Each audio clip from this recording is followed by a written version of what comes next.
સંસદમાંથી હવે paper leak સામે મજબૂતીવાળો કાયદો ઘડાઈ ચૂક્યો છે ને આમાં વડાપ્રધાને ગેરંટી પણ આપી છે કે હવે કોઈ પણ પેપર લીક છે તે દેશમાં નહીં થાય ને આને લઈને રાજકોટ લોકસભાના સાંસદ પરસોત્તમ રૂપાલાનું પણ નિવેદન સામે આવ્યું છે। વડાપ્રધાનની વાતને સમર્થન આપતા તેઓ શું કહી રહ્યા છે વિગતે વાત કરીએ। વૈષ્ણવજન તો તેને કહીએ જે પીડ પરાઈ જાનાને રે।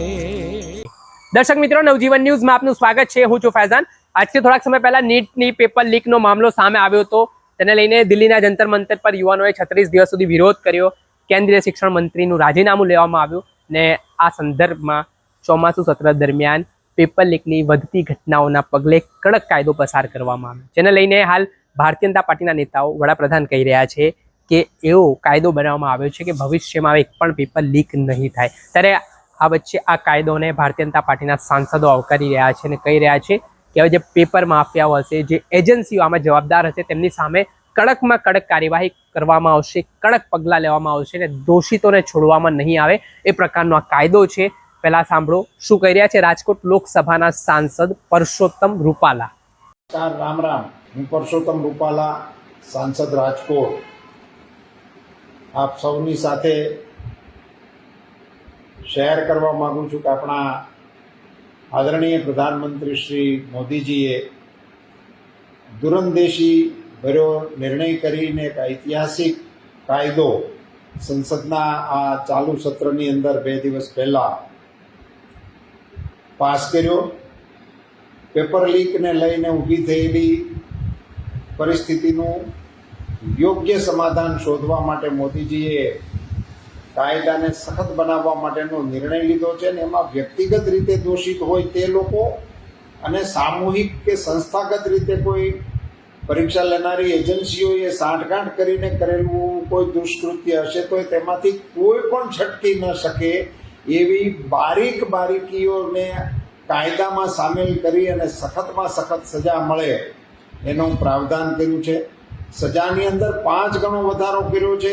એ મારી દૃષ્ટિએ અગત્યનું નથી, પણ આવો સખત કાયદો કરવા પાછળનો મોદીજીનો આશય માત્ર આપણા યુવાનોનું ભવિષ્ય સલામત રહે એ માટેનો પ્રયાસ છે। યુવાનોનો વિશ્વાસ વ્યવસ્થા ઉપર ટકી રહે, મા બાપોએ પેટે પાટા બાંધી અને કરેલી મહેનત એળે ન જાય અને એનો ભરોસો પણ યથાવત સાબિત રહે એ માટેનું આ લક્ષ્ય રાખીને છેવટે તો યુવાનોનું ભવિષ્ય એ દેશનું ભવિષ્ય છે એવી દ્રઢ માન્યતા સાથે મોદીજીએ કરેલા આ નિર્ણયને આવકારું પણ છું અને ભવિષ્યમાં આના કારણે આપણા યુવાનોનું ભવિષ્ય સુરક્ષિત થશે જ એવી શ્રદ્ધા છે।